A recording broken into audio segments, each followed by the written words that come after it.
Hello everyone, welcome back to my channel. I am Pooja और आज हम मंथली कंपाइलेशन में नेक्स्ट पार्ट डिस्कस करने वाले हैं बैंकिंग इनिशिएटिव्स। फरवरी मंथ में जो भी इकोनॉमी की या फिर फाइनेंस की न्यूज़ थी हम उसको यहाँ पर कवर करेंगे।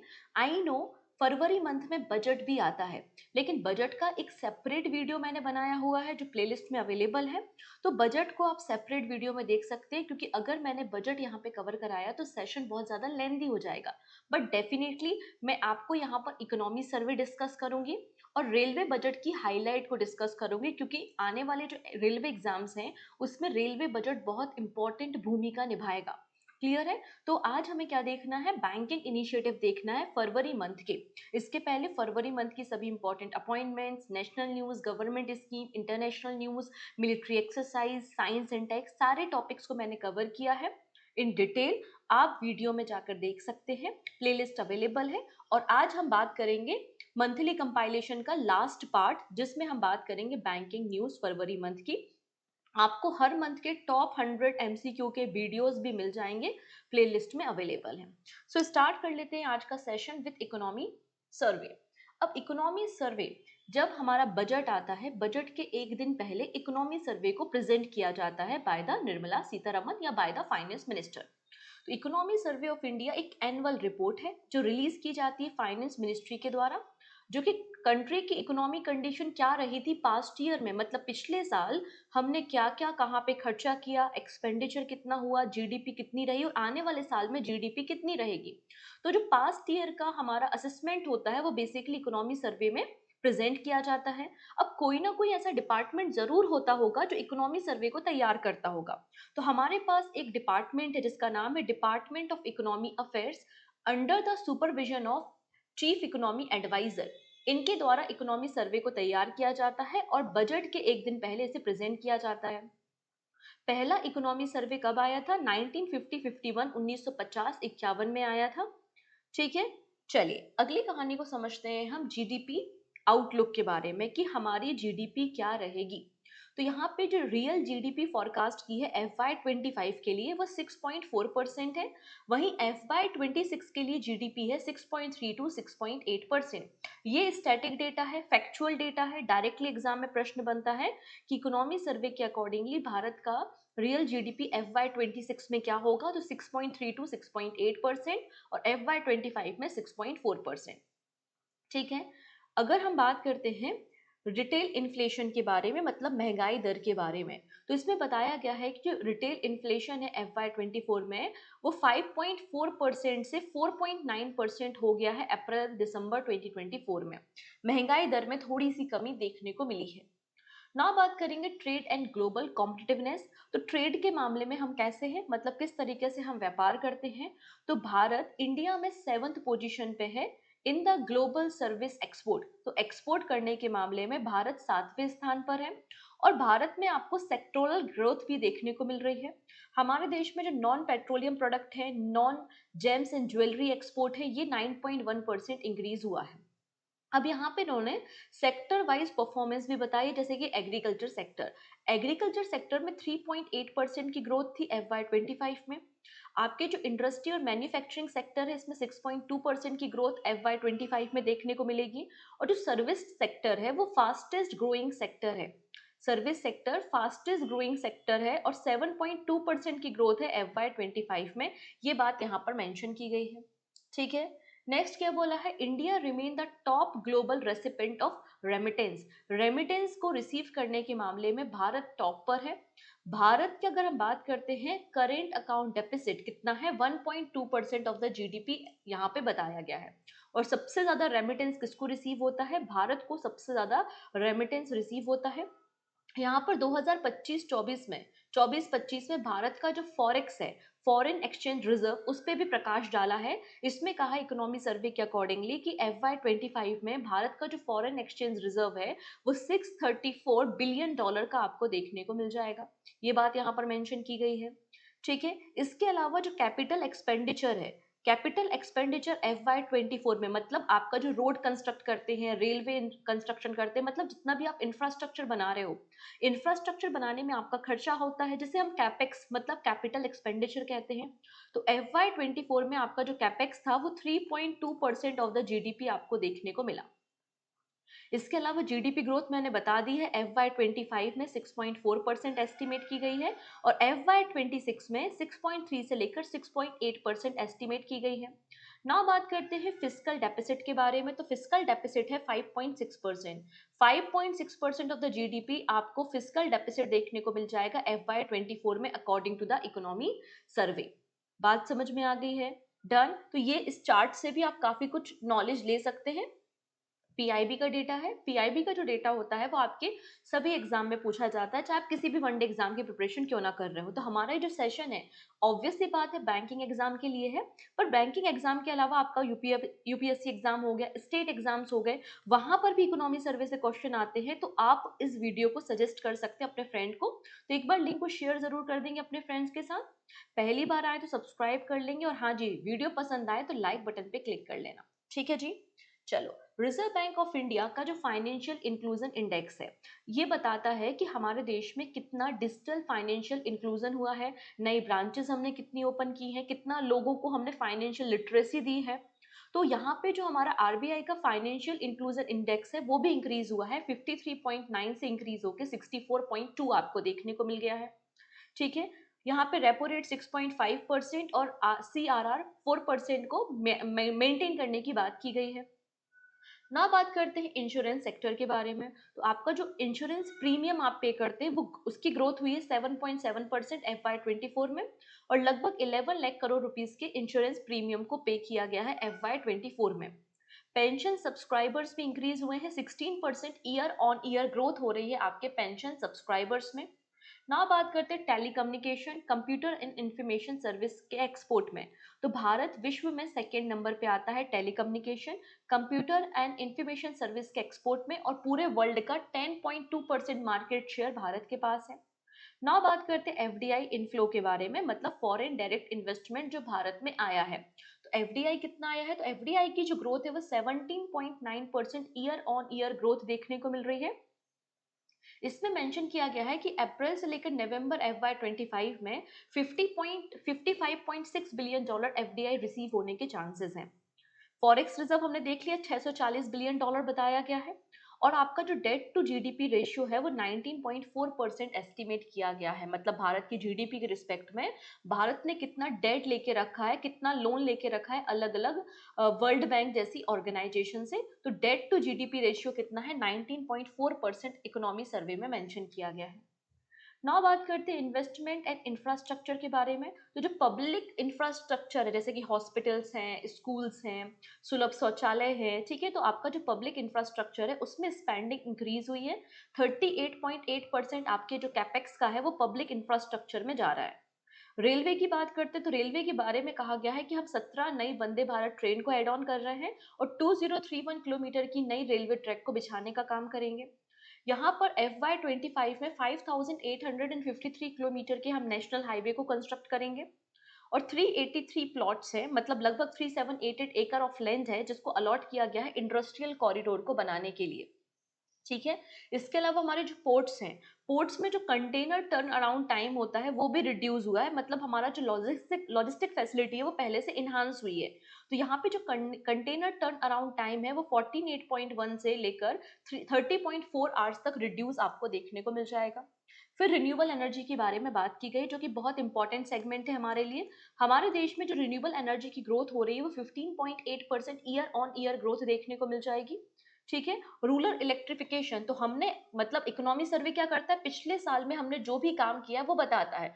तो यहाँ पे बताया जा रहा है कि हमने 18,000 विलेजेस में लगभग 2.9 करोड़ हाउस होल्ड में इलेक्ट्रिफिकेशन किया है, उनको बिजली पहुंचाने का काम किया है। फिर यहाँ पे 4G हमने 10,000 रिमोट विलेजेस में एक्सपांड किया है, और हम 5G को रोल आउट कर रहे हैं। वाटर एंड सैनिटेशन के लिए बात की गई है कि 12 करोड़ फैमिली है जिनको पाइप्ड वाटर हमने लास्ट ईयर प्रोवाइड किया। अर्बन हाउसिंग के अंदर बात की गई, जो प्रधानमंत्री आवास योजना है उसके अंदर हमने 89 लाख घरों को लोगों को घर प्रोवाइड करने का काम किया है। और स्पेस विजन 2047 की बात की गई है कि हमारे यहाँ पे जो गगनयान और चंद्रयान 4 पे बात की गई है, और 56 एक्टिव असेट्स के बारे में बात की गई है। Pharmaceutical, this is again very important. Pharmaceutical का जो टर्नओवर है वो 4.17 लाख करोड़ रुपीस FY24 में देखने को मिलेगा, और हमारे देश का जो फार्मास्यूटिकल मार्केट है वो 10.1% से आपको ग्रोथ देखने को मिल रही है। पेटेंट फिलिंग, तो यहाँ पर जो वर्ल्ड इंटेलेक्चुअल प्रॉपर्टी ऑर्गेनाइजेशन है, WIPO है, उसके अकॉर्डिंगली भारत वर्ल्ड में 6 नंबर पे आता है पेटेंट को फिल करने के मामले में। ठीक है, ये सारी बातें इकोनॉमी सर्वे में मेंशन की गई हैं। नाउ बात करते हैं एग्रीकल्चर एंड फूड मैनेजमेंट के बारे में। तो अब अगर बात करते हैं तो हमारे देश में सबसे ज्यादा लोग कहीं पर इन्वॉल्व हैं तो एग्रीकल्चर एंड अलाइड सेक्टर में है। तो जीडीपी में जो एग्रीकल्चर सेक्टर का कंट्रीब्यूशन है वो 16% इंडिया की जीडीपी का है। अगर आपसे पूछा जाए एज पर द इकोनॉमी सर्वे भारत में कृषि क्षेत्र का क्या योगदान है हमारे जीडीपी में, तो आंसर हो जाएगा 16% है। ठीक है, हाई वैल्यू सेक्टर जो है वो हॉर्टिकल्चर है, लाइफ स्टॉक है, फिशरी सेक्टर है। नाउ यहाँ पे खरीफ फूड ग्रेन प्रोडक्शन के बारे में बात की गई है। इसमें कहा गया कि 2024 में जो हमारा खरीफ की क्रॉप का फूड प्रोडक्शन था वो कितना पहुंचा है, 1647 लाख मिलियन टन है। फिर एमएसपी यहाँ पे बोला है कि अरहर और बाजरा की एमएसपी 59% एंड 77% इंक्रीज की गई है। और फिशरी सेक्टर जो है उसमें भी आपको जो यहाँ पे ग्रोथ देखने को मिल रही है वो 8.7% फिशरी सेक्टर में भी ग्रोथ देखने को मिल रही है। ना बात करेंगे क्लाइमेट एंड एनवायरनमेंट के बारे में। तो सस्टेनेबल डेवलपमेंट पे हम फोकस कर रहे हैं बिकॉज हमारा तो टारगेट ही है कि सस्टेनेबल डेवलपमेंट गोल्स को अचीव करना है 2030 तक। तो इंडिया का जो एजेंडा है वो ये है कि भारत को एक डेवलप्ड कंट्री बनाना है 2047 तक।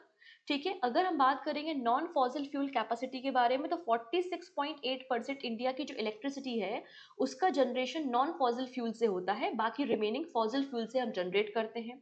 फिर कार्बन सिंक की बात हो रही है, तो कार्बन सिंक हम तब कर पाएंगे जब हम क्या करेंगे, कार्बन एमिशन को कम करेंगे और प्लांटेशन ज्यादा करेंगे, तभी हम कार्बन को सिंक कर पाएंगे। तो 2.29 बिलियन टन कार्बन डाइऑक्साइड हमने यहाँ पर एडिशनल कार्बन सिंक करने का काम किया है। अनएम्प्लॉयमेंट डिक्लाइन हुआ है, बेरोजगारी दर कम हुई है, ऐसा इकोनॉमी सर्वे में मेंशन किया गया है। इसमें कहा गया है कि 2017-18 में हमारे देश में 6% अनएम्प्लॉयमेंट रेट था, लेकिन 23-24 में 3.2% अनएम्प्लॉयमेंट रेट देखने को मिल रहा है। ठीक है, यूथफुल डेमोग्राफी मतलब हमारे देश में वो सभी पॉपुलेशन जिनकी उम्र 10 से लेकर 24 साल के बीच में, वो जनता कितनी है, तो 26% इंडिया की पॉपुलेशन जो है वो 10 से लेकर 24 ईयर के बीच की है। डिक्लाइनिंग इनइक्वलिटी, तो यहाँ पे जो गिनी कोफिशिएंट होता है जो कि इनकम इनइक्वलिटी के बारे में बताता है कि मेल को ज्यादा सैलरी मिलती है और सिमिलर काम के लिए फीमेल को कम सैलरी मिलती है। तो यहाँ पे जो इनइक्वलिटी है वो आपको कम देखने को मिलेगी अर्बन एरिया में भी और आपके रूरल एरिया में भी। अर्बन एरिया में 0.284 है और आपके रूरल एरियाज में 0.237 आपको मिल जाएगी। गवर्नमेंट हेल्थ एक्सपेंडिचर, आप लोग देखते होंगे गवर्नमेंट के जो सरकारी अस्पताल हैं उनमें भी कई सारी सुविधाओं की शुरुआत हो रही है। कैंसर हॉस्पिटल, कैंसर सेल बनाई जा रही हैं, आपका यहाँ पे आयुष्मान कार्ड प्रोवाइड किए जा रहे हैं, जन औषधि केंद्र स्टैब्लिश किए जा रहे हैं। तो यहाँ पे जो हेल्थ एक्सपेंडिचर है वो भी इंक्रीज हुआ है, 29% से बढ़कर ये 48% आपको देखने को मिल रहा है। ठीक है, तो ये हमारे इकोनॉमी सर्वे के हाइलाइट्स थे। मैंने जो इंपॉर्टेंट हाइलाइट्स है वो आपके साथ शेयर की है। ठीक है, आप इसको याद रखना है। और बजट वाला सेपरेट वीडियो अवेलेबल है, तो बजट वाले आप सेपरेट वीडियो को एक बार देख लीजिएगा एग्जाम में अपियर होने से पहले, क्योंकि सम टाइम एग्जाम में चाहे वो स्टेट एग्जाम्स हो या आपके सेंट्रल एग्जाम्स हो, बजट से क्वेश्चन पूछ लिए जाते हैं। नाउ फोकस करते हैं हाइलाइट्स ऑफ रेलवे बजट। ठीक है, हम यहाँ पे अब रेलवे बजट के हाइलाइट्स पे बात करेंगे। ठीक है, चलो सबसे पहले बात करते हैं कि हमने कितना बजट अलॉटमेंट किया है। ठीक है, तो यहाँ पे बोला है कि इंडियन रेलवे का जो लास्ट फिस्कल ईयर का बजट था उसके कंपैरिजन में आप यहाँ पे अब 2.52 लाख करोड़ रुपीस का बजट देखे होंगे फॉर फिस्कल ईयर 25-26। तो हमारा बजट अलोकेशन कितना है, railway budget 2.52 lakh crore rupees है। और आपका जो कैपेक्स है, कैपिटल एक्सपेंडिचर टारगेट 25-26 का, वो 2.62 लाख करोड़ रुपीस आपको देखने को मिलेगा। एक्स्ट्रा बजट 10,000 करोड़ रुपए का अलॉटमेंट किया गया है। यहाँ पे निर्भया फंड 200 करोड़ रुपए के लिए दिया गया है, और जो इंटरनल रिसोर्सेज होते हैं रेलवे के लिए उसके 3,000 करोड़ रुपीस बजट है। तो आपको रेलवे का कैपेक्स याद रखना है और रेलवे का total budget 2.52 lakh crore rupees है। अब इसमें क्या कहा गया है कि यूनियन बजट ने कहा है कि 2.52 लाख करोड़ रुपीस हमारा रेलवे बजट है। इसमें हम क्या करेंगे, 200 वंदे भारत ट्रेन को बनाएंगे जो कि स्लीपर और आपका सीटर भी होंगी। फिर अमृत भारत ट्रेन 100 बनाई जाएंगी, नमो भारत ट्रेन 50 और general non AC coaches 17,500 non AC coaches को बनाया जाएगा इन 3 ईयर्स। ना बात करते हैं रेलवे फाइनेंशियल परफॉर्मेंस के बारे में कि हमारा रेलवे प्रॉफिटेबल है या फिर लॉसेस में है। तो यहाँ पे ऑपरेटिंग रेशियो के बारे में बात की गई है। इसमें कहा गया है कि रेलवे का जो ऑपरेटिंग रेशियो का टारगेट है 25-26 में वो 98.43% का है, जबकि 2024-25 में ये 98.90% था। तो अगर आपसे पूछ लिया जाए कि इंडियन रेलवे का ऑपरेटिंग रेशियो टारगेट कितना है, तो 98.43% आपको देखने को मिल जाएगा। अब ये क्या होता है, इसका ये मतलब होता है that railway spend 98.43 to earn 100 rupees. मतलब रेलवे जब 98 रुपए खर्च करेगा तब वो 100 रुपए कमाएगा, मतलब प्रॉफिट कितना होगा, 2 होगा। बात समझ में आ रही है? तो ऑपरेटिंग रेशियो क्या होता है, मेजर करता है financial efficiency of any organisation. Operating ratio अगर 100 से कम है तब तो ऑर्गेनाइजेशन प्रॉफिट में है, लेकिन अगर ऑपरेटिंग रेशियो 100 से ज्यादा है, मतलब अगर ऑपरेटिंग रेशियो 102 रुपए है, मतलब आपको 102 रुपए खर्च करना पड़ रहा है 100 रुपए कमाने में, तो आप तो 2 रुपए के लॉसेस में चले गए। इसलिए अगर आपका ऑपरेटिंग रेशियो 100 से कम है तो आप प्रॉफिट में है, और ऑपरेटिंग रेशियो अगर 100 से ज्यादा है तो आप लॉसेस में देखने को मिलेंगे। तो यहाँ पे इंडियन रेलवे का टारगेट है कि जब हम 98.43 रुपया खर्च करें तो हमें 100 रुपया मिले, मतलब 2 रुपया का हमें प्रॉफिट हो। ये इंडियन रेलवे का टारगेट आपको मिल जाएगा। ठीक है। ना बात करते हैं रेवेन्यू जनरेशन। अब इंडियन रेलवे को रेवेन्यू कहाँ से मिलता है, पैसेंजर से। हम ट्रेवल करते हैं, एक जगह से दूसरी जगह जाते हैं, रेलवे का इस्तेमाल करते हैं, वहां से रेवेन्यू जनरेट होता है। और आपकी जो मालगाड़ियां होती हैं वहां से रेवेन्यू जनरेट होता है। तो इंडियन रेलवे का टोटल जो रेवेन्यू जनरेशन का टारगेट है 25-26 का, वो 3 लाख करोड़ रुपए है। इतना हमें क्या करना है, रेवेन्यू जनरेट करना ही करना है 2025-26 में। पहली बार रेलवे की हिस्ट्री में ऐसा हुआ है कि रेलवे ने अपना जो रेवेन्यू जनरेशन का टारगेट है वो 3 लाख करोड़ से ज्यादा का रखा है। अब रेवेन्यू जनरेट कहाँ से होगा, तो आपका जो फ्रिगेट ट्रांसपोर्टेशन है, मतलब आपकी जो मालगाड़ियां हैं, उससे 1,88,000 का रेवेन्यू जनरेट करेंगे, जो कि 4% ज्यादा है प्रीवियस ईयर से। और पैसेंजर सेगमेंट से 92,800 करोड़ रुपए के रेवेन्यू को जनरेट करेंगे। अब यहाँ पे रेलवे के अपने असेट्स भी होते हैं, तो अपने असेट्स को भी ये मोनेटाइज करेगा। ठीक है। इंडियन रेलवे जो है वर्ल्ड में सेकंड नंबर का सबसे बड़ा रेलवे है आफ्टर चाइना। इंडियन रेलवे का टारगेट है कि हम 1.6 billion ton of freight traffic को हैंडल कर लेंगे 31 मार्च 2026 तक। मतलब हम नई मालगाड़ियों को चलाने की शुरुआत करेंगे। इंडियन रेलवे का टारगेट है कि हम 100% इलेक्ट्रिफिकेशन भी कर लेंगे, विद्युतीकरण भी कर लेंगे 31 मार्च 2026। This is important target, please इसको याद रखना। 31 मार्च 2026 तक 100% रेलवे का इलेक्ट्रिफिकेशन किया जाएगा। अगर हम इतिहास के बारे में बात करते हैं कि इलेक्ट्रिफिकेशन की शुरुआत कब होती है, तो 3 फरवरी 1925 में पहली बार इंडियन रेलवे का इलेक्ट्रिफिकेशन करना स्टार्ट किया जाता है। और पहली इलेक्ट्रिक ट्रेन रन होती है कहाँ पर, बॉम्बे, मतलब छत्रपति शिवाजी महाराज टर्मिनल से कुर्ला तक। ठीक है। और पहला जो इलेक्ट्रिक रूट आपको देखने को मिलेगा इंडिपेंडेंट इंडिया का, वो हावड़ा हावड़ा बुर्दवान सेक्शन वेस्ट बंगाल में देखने को मिलेगा इन 1958। ना बात करेंगे रेलवे सेफ्टी। तो आप लोग ने कवच के बारे में सुना होगा। कवच क्या करता है, रेलवे में जो एक्सीडेंट्स होते हैं उनको रोकने का काम करता है।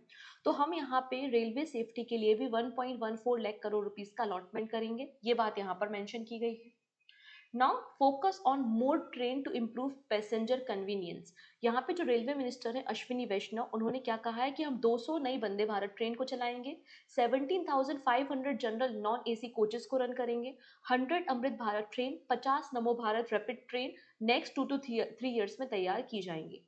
ठीक है। अभी जो नॉन एसी कोचेस बनाए जाएंगे 17,500, ये आने वाले 3 सालों में इन कोचेस को तैयार किया जाएगा। 1400 कोचेस 25-26 में, 2000 कोचेस जो है वो 26-27 तक इंडक्ट किए जाएंगे। अभी जो कोचेस हैं वो कहाँ पर बनाए जाएंगे, कोई ना कोई फैक्ट्री तो होगी जहाँ पे कोचेस को बनाना होगा। तो हमारे पास 4 ऐसे कोच फैक्ट्रीज हैं जहाँ पे कोचेस को कंस्ट्रक्ट किया जाएगा। इंट्रीगल कोच फैक्ट्री जो कि चेन्नई में है, जिसका फॉर्मेशन 1955 में हुआ था। Rail coach factory Kapurthala Punjab में है, जिसमें प्रोडक्शन 1987 में स्टार्ट हुआ था। मॉडर्न कोच फैक्ट्री आपको रायबरेली डिस्ट्रिक्ट उत्तर प्रदेश में देखने को मिलेगी, जिसमें 2014 में प्रोडक्शन स्टार्ट हुआ था। तो ये 3 फैक्ट्रीज है जहाँ पे कोचेस बनाए जाएंगे। अब हमेशा से होता क्या था पहले, मतलब पहले रेलवे बजट और यूनियन बजट अलग अलग आता था। ठीक है, पहले रेलवे बजट और यूनियन बजट अलग अलग आता था। फिर 1920 में एक कमेटी का फॉर्मेशन होता है जिसका नाम है एकवर्थ कमेटी। और एकवर्थ कमेटी कहती है यहाँ पर एकवर्थ कमेटी के रिकमेंडेशन के बाद क्या होता है, पहले एक साथ में आता था, सॉरी, रेलवे बजट और यूनियन बजट साथ में आता था। फिर इसको हमने क्या किया, एकवर्थ कमेटी के रिकमेंडेशन के बाद यूनियन बजट और रेलवे बजट को अलग कर दिया। तो 1924 से यूनियन बजट और रेलवे बजट अलग अलग आता है। लेकिन जब यहाँ पे जॉन मैथाई थे, जॉन मैथाई पहले रेलवे मिनिस्टर थे जिन्होंने रेलवे बजट को प्रेजेंट किया था 1947 में इंडिपेंडेंट इंडिया में। फिर अरुण जेटली जी की गवर्नमेंट आती है। अरुण जेटली जब फाइनेंस मिनिस्टर होते हैं तो उस समय 2017 में हमने क्या किया, वापस से रेलवे बजट और यूनियन बजट को मर्ज कर दिया। तो 2017 से रेलवे बजट और यूनियन बजट साथ में आते हैं। पहले भी साथ में आते थे लेकिन 1924 में इनको अलग कर दिया गया था। सबसे ज्यादा बार रेलवे बजट को प्रेजेंट करने का काम बाबू जगजीवन राम ने किया है। इन्होंने 8 बार रेलवे बजट को प्रेजेंट किया है। क्लियर? तो यहाँ पे मैंने रेलवे बजट की हाईलाइट और इकोनॉमी सर्वे की हाईलाइट आपको बता दी है। बजट वाला सेक्शन अलग से देख लेना। अब हम यहाँ पे बैंकिंग के नए इनिशिएटिव्स को डिस्कस करेंगे। सबसे पहले बात करेंगे IRDAI, insurance regulatory and development authority of India limits senior citizen health premium hike to 10% annually. अब ऐसा नहीं होना चाहिए कि आपकी जो इंश्योरेंस कंपनी है जो प्रीमियम अमाउंट है वो अपने मनचाहे तरीके से बढ़ा रही है, 10%, 12%, 20% नहीं। जो आपके सीनियर सिटीजन अगर हेल्थ इंश्योरेंस लेते हैं तो एनुअली आप 10% से ज़्यादा उनके प्रीमियम में हाइक नहीं कर सकते। अगर आप 10% से ज़्यादा हाइक करोगे तो आपको इरडई की परमिशन की ज़रूरत पड़ेगी। तो insurance regulatory development authority of India has capped insurer annual premium hike at 10% for senior citizen. अगर कोई भी इंक्रीज बियॉन्ड दिस लिमिट होता है तो आपको पीरियड इन्फॉर्मेशन या अप्रूवल की रिक्वायरमेंट होगी। ये स्टैंडर्ड लेकर आया है जो कि इमीडिएट इम्प्लीमेंट किया जाएगा। Now, IRDAI formed committee under the ex-SBI chairman Dinesh Kumar खारा to review insurance law amendment. हमारे देश में जो इंश्योरेंस एक्ट है वो 1938 का एक्ट है, मतलब आज़ादी के पहले का एक्ट है।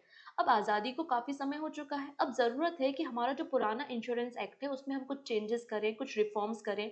तो उसके लिए इसे रिव्यू करने के लिए एक नई कमेटी बनाई गई है बाय द इरडई। और उस कमेटी को हेड कौन कर रहे हैं, x SBI chairman Dinesh Kumar खारा। इस कमेटी का formation insurance regulatory development authority of India ने किया जिसमें 7 मेंबर्स हैं। दिनेश कुमार खारा इसमें चेयरमैन है और ये लोग अपनी रिपोर्ट को 3 महीने के अंदर प्रेजेंट करेंगे। अभी हमारे देश में 25 लाइफ इंश्योरेंस कंपनी और 34 non life insurance company operate हो रही हैं। ठीक है, अब हमारे देश में हमने कई सारे और भी रिफॉर्म किए हैं और सजेशंस भी आए हैं। अगर हम बात करते हैं इंश्योरेंस सेक्टर की एफडीआई के बारे में, तो अभी हमारे देश में जो इंश्योरेंस सेक्टर की एफडीआई है वो 74% है कि कोई भी investor up to 74% insurance sector में इन्वेस्टमेंट कर सकता है। तो हम चाहते हैं कि इंश्योरेंस पेनिट्रेशन हमारे देश में बढ़े, हर एक व्यक्ति के पास इंश्योरेंस हो। कब तक? 2047 तक। इसलिए हम एफडीआई लिमिट को 100% करने की कोशिश कर रहे हैं। फिर कंपोजिट लाइसेंस फॉर इंश्योरर, मतलब कोई कंपनी है उसको कंपोजिट मतलब लाइफ इंश्योरेंस और जनरल इंश्योरेंस दोनों का कंपोजिट लाइसेंस प्रोवाइड किया जाए। और कैपिटल रिक्वायरमेंट जो इंश्योरेंस कंपनी के लिए होती है उसको रिड्यूस करने की बात की है। तो ये कुछ सजेशंस है, लेट्स सी कि इनको कब से इंप्लीमेंट किया जाएगा, प्रपोजल्स है। ठीक है, नेक्स्ट है इरडई लॉन्च बीमा ASBA। ठीक है, इरडई लॉन्च बीमा। बीमा तो ठीक है, ASBA का क्या मतलब है? ASBA का मतलब है application supported by blocked amount. इस एप्लीकेशन मतलब इस फीचर को शुरू किया है इरडई ने। यूपीआई बेस्ड सिस्टम है for life and health insurance premium payment, जो कि 1 मार्च 2025 से इफेक्ट में आया है। अब इसमें क्या होता है हम समझेंगे।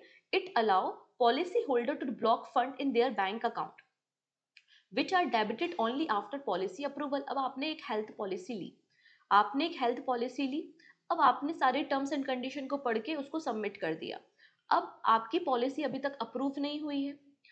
पॉलिसी जब तक अप्रूव नहीं हुई और आपने प्रीमियम भी पे कर दिया, अब हो सकता है यार कुछ टेक्निकल एरर हो जाए, हो सकता है कुछ आपके डेटा में एरर हो और आपकी पॉलिसी कैंसिल हो जाए। ऐसा नहीं है, रिफंड हो जाता है लेकिन लंबी प्रोसेस लगती है, टाइम टेकिंग होता है। तो यहाँ पर जबकि जब तक आपकी पॉलिसी अप्रूव नहीं हो रही तब तक जो प्रीमियम अमाउंट है वो आपके अकाउंट के पास ही रहेगा, आपके अकाउंट में ब्लॉक रहेगा। जैसे ही पॉलिसी अप्रूव होती है ऑटोमेटिकली आपके अकाउंट से डेबिट हो जाएगा। If the policy is accepted the blocked amount is debited. If it is rejected or cancelled, the full amount is released back to the policy holder account without deduction. ये बात यहाँ पर mention की गई है. This feature ensure the policy holder have full control over their money. ठीक है, और ये फ्री ऑफ चार्ज फैसिलिटी होगी, इसमें कोई भी हिडन चार्जेस नहीं होंगे. आप मैक्सिमम 14 डेज तक अपने अमाउंट को ब्लॉक कर सकते हैं. The premium amount is held for up to 14 days or until the insurer makes an underwriting decision. If no decision is made within this period, तो ब्लॉक अमाउंट जो है वो रिलीज हो जाएगा ऑटोमेटिकली. ये बात यहाँ पर मेंशन की है. इसके अलावा बजाज आलियांज लाइफ इंश्योरेंस पहली इंश्योरेंस फर्म है जिन्होंने बीमा ASBA फैसिलिटी की शुरुआत की है. ठीक है, तो 22 फरवरी 2025 से बीमा ASBA अलाउ किया गया है पॉलिसी होल्डर के लिए, और ये अप टू 2 लाख रुपए तक का अमाउंट ब्लॉक कर सकते हैं अपने अकाउंट में using the UPI one time mandate Indeed of paying premium upfront. इससे फाइनेंशियल सिक्योरिटी होगी, रिफंड में कोई डिले नहीं होगा, और आपके अकाउंट में अगर पैसा है तो आपको इस पर इंटरेस्ट भी मिलेगा. तो बजाज आलियांज पहली ऐसी लाइफ इंश्योरेंस फर्म है जिसने IRDAI की बीमा ASBA फैसिलिटी की शुरुआत की है. नेक्स्ट है Shriram GI unveil Shri health Suraksha insurance, a comprehensive and affordable health plan. तो श्रीराम जनरल इंश्योरेंस ने अनवील किया है पहला इंडेमिनिटी हेल्थ इंश्योरेंस प्लान, जो कि आपको कॉम्प्रिहेंसिव कवरेज प्रोवाइड करेगा, वो भी अफोर्डेबल प्रीमियम में. मतलब किसी भी प्रकार का ट्रीटमेंट हो, जैसे कि आयुष, आयुर्वेदा, सिद्धा, यूनानी, होम्योपैथी, या कोई भी हेल्थ केयर आपकी फैमिली की रिक्वायरमेंट है, उसके अकॉर्डिंगली एक कॉम्प्रिहेंसिव कवरेज प्रोवाइड करने के लिए श्री हेल्थ सुरक्षा इंश्योरेंस को शुरू किया गया है. ये पूरे देश में अप्लाई होगी, 13,000 नेटवर्क के हॉस्पिटल को कवर करेगी. MD एंड CEO कौन हो जाएंगे? आंसर हो जाएगा अनिल अग्रवाल. अब बच्चे यहाँ पे हो सकता है थोड़े से परेशान हो जाएं कि इसकी PDF कैसे मिलेगी. तो आप एक काम कीजिएगा, आप पूजा जन क्लासेस एप्लीकेशन पे जाना, प्ले स्टोर पे अवेलेबल है. ठीक है, वहां पर आप जाओगे तो आपको मिल जाएगी फरवरी मंथ की बैंकिंग करेंट अफेयर्स की मैगजीन. जो फरवरी मंथ की बैंकिंग करेंट अफेयर्स की मैगजीन है उसमें और डिटेल में और सारी न्यूज कंप्लीट आपको बैंकिंग न्यूज मिल जाएंगी, और 100+ MCQ आपको मिल जाएंगे जो कि बैंकिंग न्यूज पर बेस्ड होंगे. तो आप इस प्रोडक्ट को डाउनलोड कर सकते हैं पूजा जन क्लासेस एप्लीकेशन से. प्रिंटेबल फॉर्मेट में है और डाउनलोडेबल है. इतनी चीजें क्लियर है. चलो नेक्स्ट बात करते हैं. RBI monetary policy after 5 year repo rate cut by 0.25% to 6.5. अब यहाँ पे रिजर्व बैंक ऑफ इंडिया के अब तो गवर्नर चेंज हो चुके हैं. पहले शक्तिकांत दास जी थे, अब नए गवर्नर कौन है? 26 नंबर के गवर्नर हैं संजय मल्होत्रा. इन्होंने रेपो रेट को चेंज किया है, और 5 सालों बाद रेपो रेट में चेंज आया. रेपो रेट को कट किया है 0.25% से. ठीक है, और रिड्यूस होके कितना हो गया है? 6.25 हो गया. पहले 6.5 था, अब ये रेपो रेट 6.25% आपको देखने को मिलेगी. ठीक है, अब यहाँ पे नेशनल स्टैटिकल ऑफिस का भी डेटा मेंशन है कि नेशनल स्टैटिक्स ऑफिस मतलब NSO के अकॉर्डिंगली भारत की जो GDP है 24-25 में वो 6.4% एस्टिमेट की गई है. अभी जो मॉनेटरी पॉलिसी कमेटी की मीटिंग हुई थी इसमें मेंबर थे संजय मल्होत्रा जो कि RBI के गवर्नर थे. इसके अलावा कुछ और मेंबर्स थे जैसे कि नागेश कुमार, प्रोफेसर राम सिंह, सुजाता भट्टाचार्य, राजीव रंजन और M राजेश्वर राव. आपको रेपो रेट याद रखना चाहिए 6.25, reverse repo rate 3.35%, bank rate और MSF 6.5%. ठीक है, ये आपको याद रखने कुछ इंपॉर्टेंट डेटाज. डन. नाउ बात करेंगे L&T finance unveil AI powered home loan advisor काई. तो काई क्या है? एक होम लोन एडवाइजर है जो कि AI पावर्ड है. इसको लॉन्च किया है L&T फाइनेंस लिमिटेड ने, जो आपको एक पर्सनलाइज असिस्टेंट प्रोवाइड करेगा. आपका इंस्टेंट लोन कैलकुलेशन करके बताएगा कि आपको घर के लिए कितना लोन चाहिए, इसमें कितना प्रीमियम होगा, कितना इंटरेस्ट होगा, कितना आपको पे करना है, सारी चीजें कैलकुलेट करके बताएगा. तो काई क्या है? एक AI powered home loan advisor आपको मिलेगा जिसे लॉन्च किया है L&T फाइनेंस ने. नाउ बात करेंगे जोमेटो के बारे में. जोमेटो ने अपनी ब्रांड नेम को चेंज करा है, और जोमेटो का जो नया ब्रांड नेम होगा वो एथर्नल होगा. ये हमारे और आपके लिए नहीं है. जो नॉर्मल कंज्यूमर्स हैं, जो कस्टमर्स हैं, उनके लिए जोमेटो है. लेकिन जो आपके कॉर्पोरेट एंटिटीज हैं जो कि जोमेटो के शेयर्स को खरीदते हैं, इसके शेयर्स में इंटरेस्टेड होते हैं, उनके लिए नाम चेंज करके एथर्नल किया है. तो food and delivery giant Zomato has announce a major corporate rebranding renaming itself Eternal, जो कि 6 फरवरी 2025 से इफेक्ट में है. जोमेटो के CEO कौन है? दीपिंदर गोयल आपको मिल जाएंगे. नेक्स्ट है RBI launch RBI data app for easy access to economy and financial data. तो आरबीआई डेटा एप्लीकेशन किसने लॉन्च किया है? रिजर्व बैंक ऑफ इंडिया का डेटा है, ये सिंपल सी कहानी है। इसमें अब कई सारी इकोनॉमी का डेटा होता है अलग अलग, जैसे कि एनएसओ की रिपोर्ट आई है, आरबीआई का कोई प्लान आया है, अलग अलग डिपार्टमेंट्स की रिपोर्ट्स आती हैं, राइट, जो आपकी इकोनॉमी से संबंधित होती है। अगर आप एक एज अ स्टूडेंट हैं, आप रिसर्चर हैं, आप पीएचडी कर रहे हैं इकोनॉमी में, तो आपको इन सभी डेटा को पढ़ना पड़ता है, समझना पड़ता है। तो क्यों ना ये सारा डेटा आपको एक सिंगल पोर्टल पे अवेलेबल हो, आपको वो भी कॉम्प्रिहेंसिव मैनर में। डेटा जो है वो आपके ग्राफ्स के फॉर्म्स में हो, चार्ट्स के फॉर्म्स में हो, टेबल्स के फॉर्म में हो, तो समझना और भी आसान हो जाए। तो वो सारी चीजें आपको यहाँ पर मिल जाएंगी। Reserve bank of India launch mobile application RBI data which will provide access to more than 11,000 different series of economic data related to the Indian economy।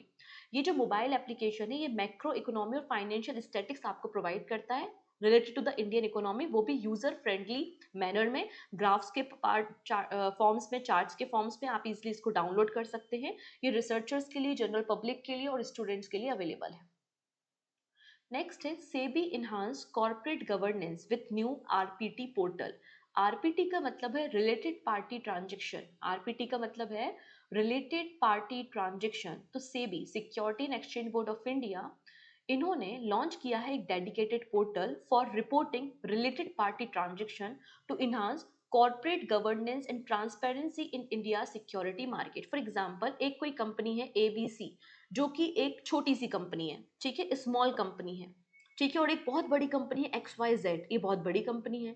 अभी जो एक्स वाई जेड बड़ी कंपनी है और एबीसी छोटी company है, अब आप share market में शेयर्स को परचेज करने गए हो, आप सोच रहे हो अभी एबीसी के जो शेयर्स है मैं इनको खरीद लेता हूँ, ठीक है, और मुझे नहीं पता कि अभी इस कंपनी में कौन कौन इन्वेस्टर है, और जो एक्स वाई जेड जो बहुत बड़ी कंपनी है, अगर एकाएक वो स्मॉल कंपनी के शेयर खरीद ले तो उसकी शेयर्स की वैल्यू तो बढ़ जाएगी। तो आप जिस एंटिटी में इन्वेस्टमेंट करने वाले हो, अगर आपको उसको पता रहे कि उसके रिलेटेड पार्टी ट्रांजेक्शन, मतलब कौन सी और बड़ी कंपनी इसमें इन्वेस्ट कर रही है, तो आपको थोड़ी सी आसानी हो जाएगी, थोड़ी सी ट्रांसपेरेंसी आ जाएगी।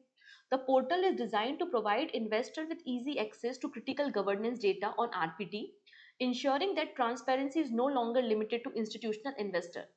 RPT जो है वो रिलेटेड पार्टी ट्रांजेक्शन है, एक बिजनेस डील होती है between two parties who are already connected. जैसे कि मैं आपको करंट अफेयर्स पढ़ाती हूँ और मैंने कहा ये करंट अफेयर्स की मैगजीन है, आप करंट अफेयर्स की मैगजीन ले लो, तो यहाँ पे दो लोगों का इन्वॉल्वमेंट है, मेरा और आपका, तो ऑलरेडी हम कनेक्टेड पार्टीज हैं और हमारे बीच में जो ट्रांजेक्शन है उसको हम रिलेटेड पार्टी ट्रांजेक्शन का नाम देंगे। क्लियर है? नेक्स्ट है Axis Bank pledges 104 crore rupees to Ashoka University for research growth. अब ये जो है वो एक तरीके का ग्रांट है, ठीक है, under the CSR corporate social responsibility.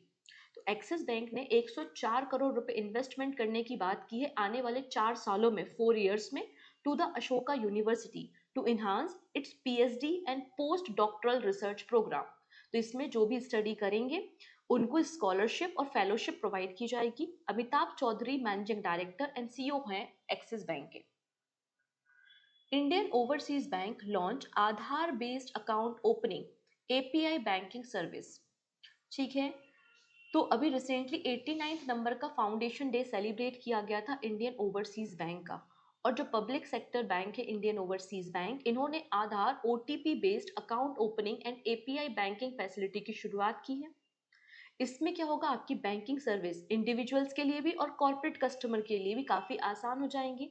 मतलब आपको क्या करना है, जो यहाँ पे आधार ओटीपी बेस्ड आप अकाउंट को ओपन कर सकते हो, और आप जो अकाउंट ओपन करोगे उसमें सारी फैसिलिटी, एपीआई बैंकिंग का क्या मतलब होता है, मतलब ओपन बैंकिंग, जहाँ पे एप्लीकेशन प्रोग्रामिंग इंटरफेस एपीआई का मतलब होता है, जिसमें आपकी कोर बैंकिंग की सारी फैसिलिटी, जैसे कि रियल टाइम पे ट्रांजेक्शन करना, faster loan approval, security, customer experience, मतलब सारी जो फैसिलिटी होती है कोर बैंकिंग में वो एपीआई में अवेलेबल होती है।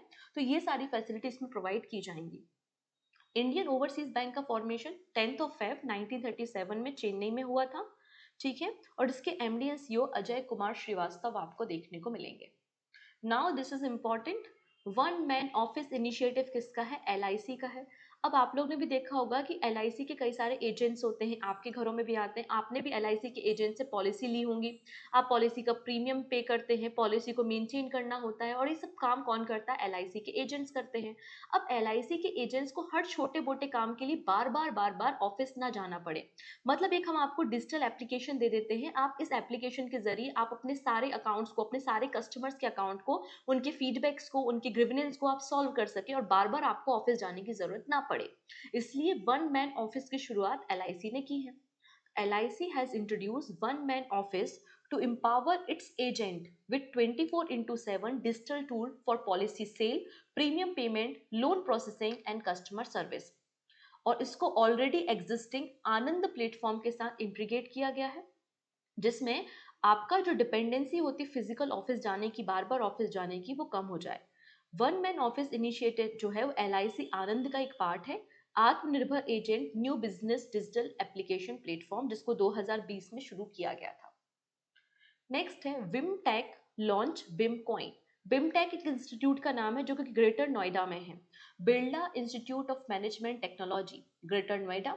इसके प्रमाइसेस में जो भी बच्चे पढ़ते हैं, ठीक है, बच्चे जो भी पढ़ते हैं, बच्चे इसके अंदर अगर कोई भी ट्रांजेक्शन करना है कैंपस के अंदर, कैंटीन का खाना खाना या कुछ भी, मतलब कैंपस के अंदर जो ट्रांजेक्शन करने हैं, उसके लिए बिम कॉइन की शुरुआत की गई है, जो कि ब्लॉकचेन टेक्नोलॉजी बेस्ड है।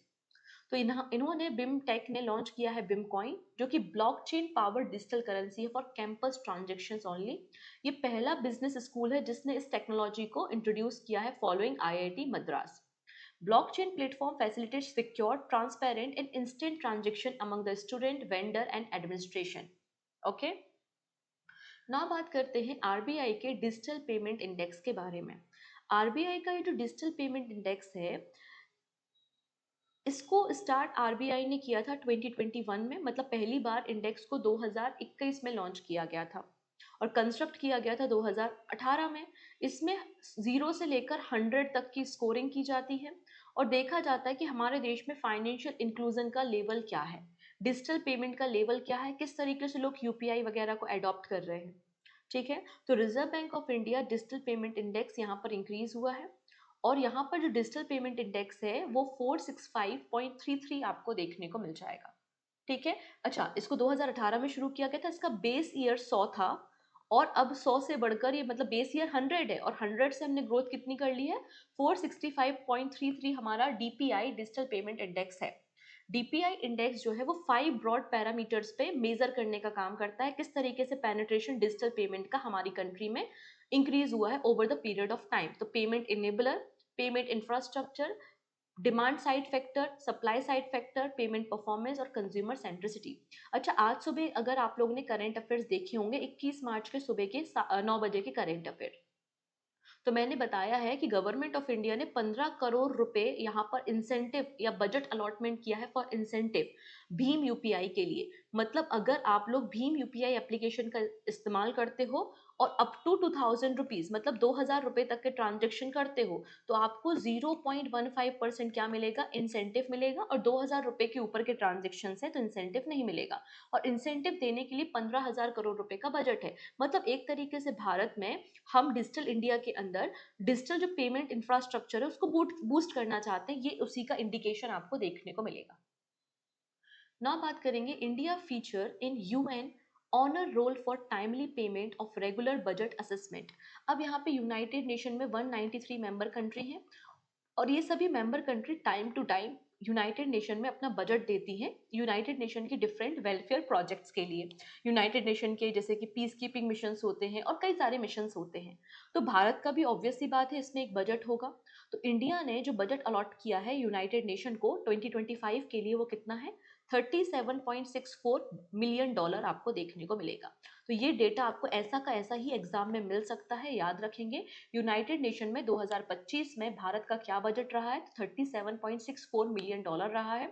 तो यहाँ पे लगातार और टाइमली पेमेंट करता आ रहा है इंडिया, इसलिए United Nation honour roll for timely payment of regular budget assessment किसको मिला है, इंडिया को मिला है।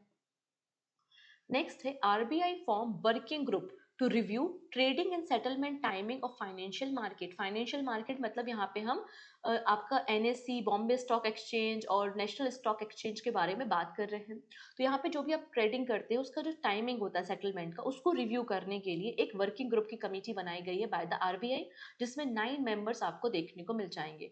और इस कमेटी को चेयर कर रहे हैं राधा श्याम राठौर। ठीक है।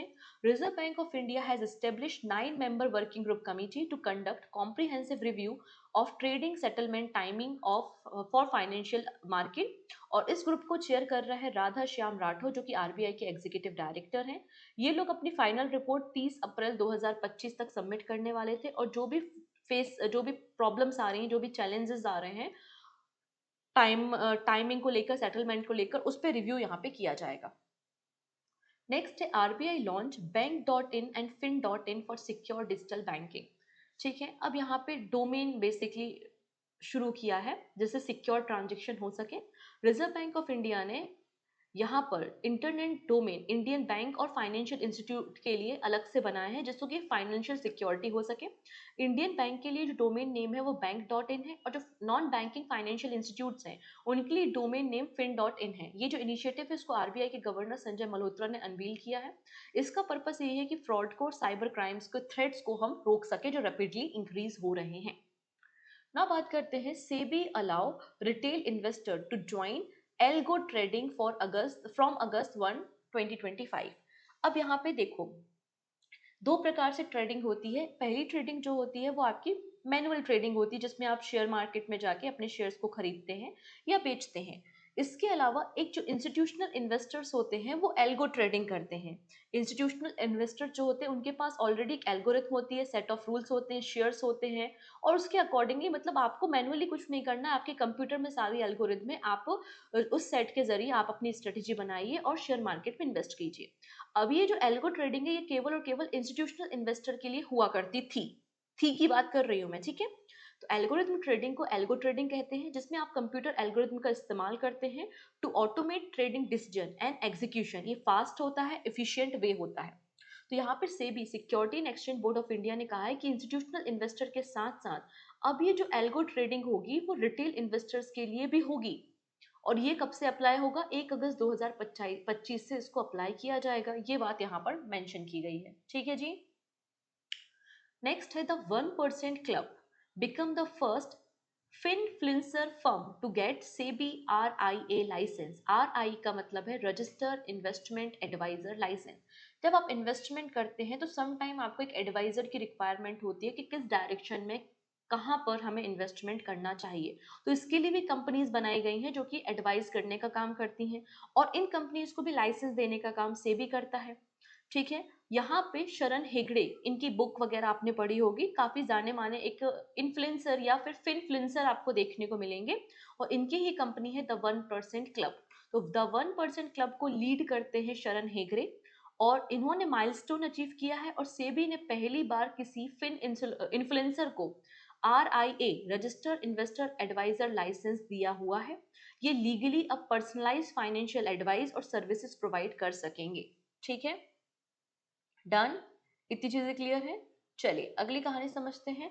RIA के लाइसेंस के लिए क्या कंडीशन होती हैं? वर्तमान में भारत में 1300 RIA आपको देखने को मिल जाएंगे।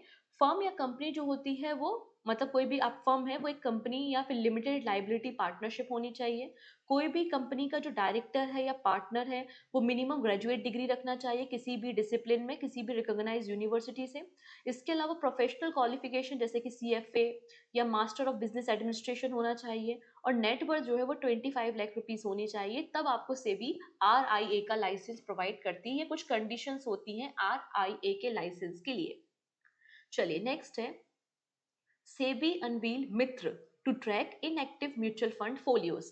अब आपने कई साल पहले किसी म्यूचुअल फंड में इन्वेस्ट किया होगा और आप भूल गए, आपका अकाउंट इनएक्टिवेट हो गया। अब ऐसे सभी इनएक्टिवेट अकाउंट को ट्रैक करने के लिए मित्र को लॉन्च किया गया है बाय द सेबी। तो SEBI has launch MITRA to help investor track and reclaim inactive और unclaim mutual fund folios.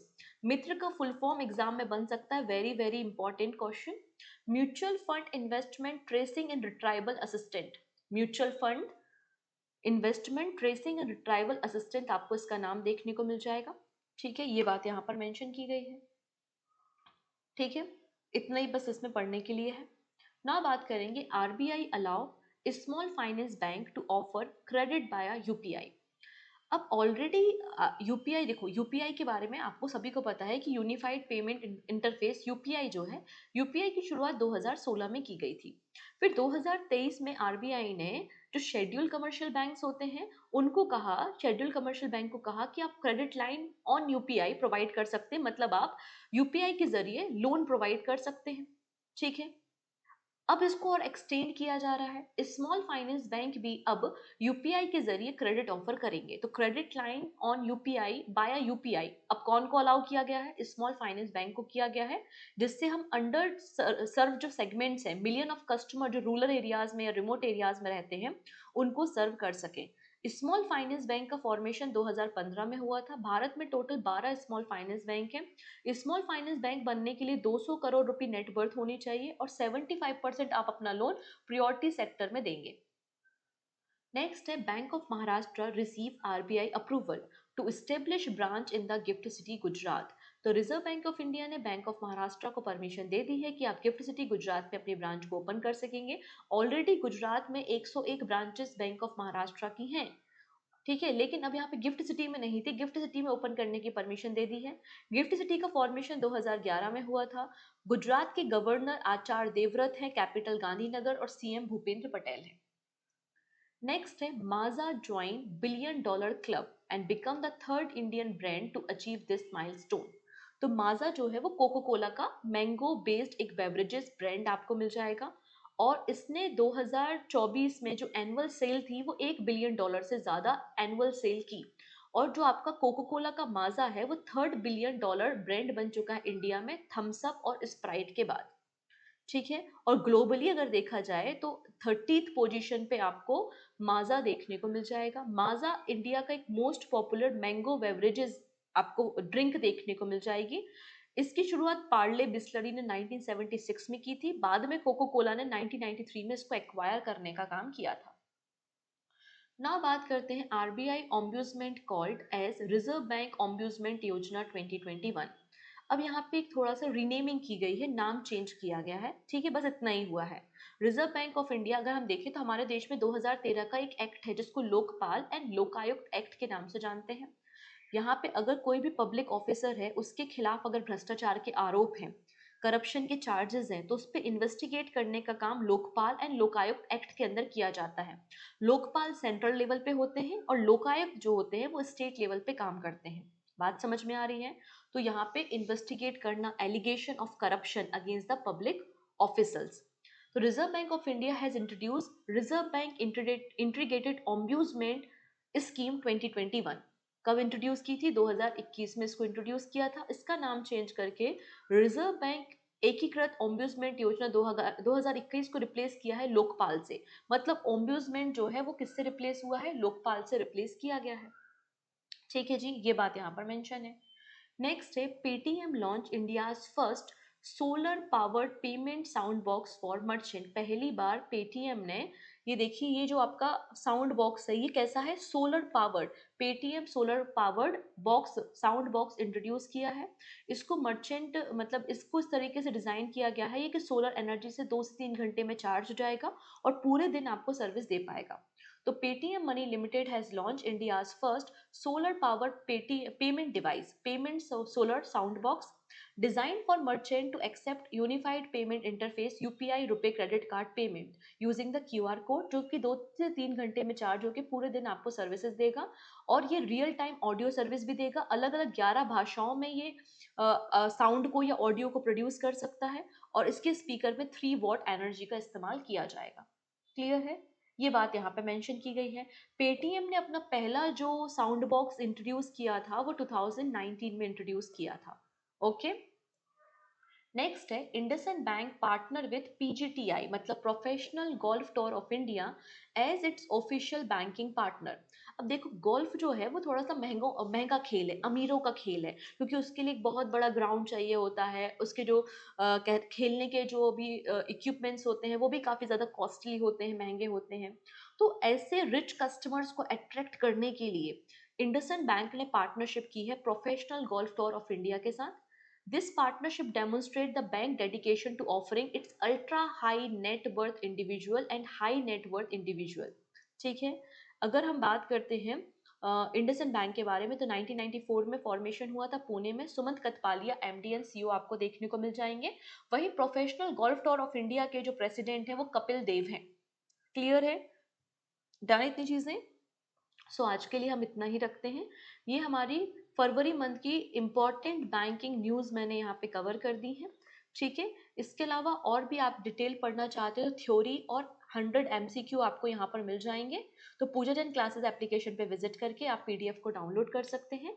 I hope आपने एंजॉय किया होगा सेशन, काफ़ी कुछ नया सीखने को ज़रूर मिला होगा जो आने वाले बैंकिंग एग्जाम में आपकी मदद करेगा। ठीक है, क्योंकि अभी आप लोगों का एसबीआई का मेंस है, इसके अलावा आपके फिर रेगुलेटरी बॉडी एग्जाम होते हैं, अदर अदर फाइनेंशियल इंस्टीट्यूट के एग्जाम्स होते हैं, सभी में जनरल अवेयरनेस आता है। तो सभी के लिए ये सेशन बहुत इंपॉर्टेंट है, इसलिए ज़्यादा से ज़्यादा लोगों के बीच में शेयर करना, और पहली बार आए हो तो सब्सक्राइब कर लेना जिससे अपकमिंग क्लासेस के नोटिफिकेशन मिल सके। और रिमेनिंग मंथली कंपाइलेशन देखने के लिए आप प्लेलिस्ट को फॉलो कर सकते हैं। और बाकी डेली करंट अफेयर्स तो होते ही हैं मॉर्निंग 9 AM पर। सो मिलते हैं नेक्स्ट वीडियो में, तब तक अपना ध्यान रखेंगे। Take care and bye bye.